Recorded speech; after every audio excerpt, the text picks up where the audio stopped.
করছে সব কলেজে, এবং এরা সমস্ত কলেজে ইউনিভার্সিটিতে কাজ করে। অধিকাংশই non teaching employee, maximum regularise হয়ে গেছে, 2-4টে ক্যাজুয়াল আছে, এবং এদের মধ্যে দু একজনকে প্রফেসরও বানিয়ে দিয়েছে চোরপাট। এরা সব কন্ট্রোল করে। 9 বছর ছাত্র সংসদ ভোট হয়নি, স্টুডেন্টরা ছাত্র সংসদের ফিস দেয়, সেটা নিয়ে নেয়, অ্যাডমিশন পুরো কন্ট্রোল করে। কলেজে যা ইমারত লাগে, চুন বালি চুক্তি থেকে শুরু করে সব নেয়।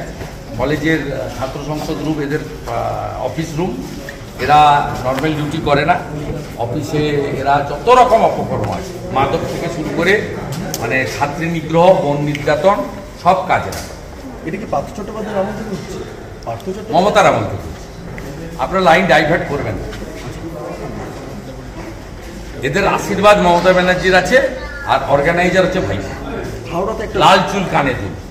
হাওড়াতে একটা ঘটনা ঘটেছে, আপনি জানেন। তারপরে সোনারপুর কলেজের একটা, প্রত্যেকটা জায়গায় আছে, প্রত্যেকটা জায়গায় যেখানেই হাত মারিবেন সেখানেই দুর্গন্ধ বেরোবে। যে কোনো জায়গায় হাত লাগান, দুর্গন্ধ বেরোবে। বন্ধ হবে কি করে? বন্ধ হবে কি করে? ক্ষমতা যেদিন প্রাক্তন হবে, বিজেপি সরকার আনুন, 1 মাস নয়, 7 দিনে ঠান্ডা করবে।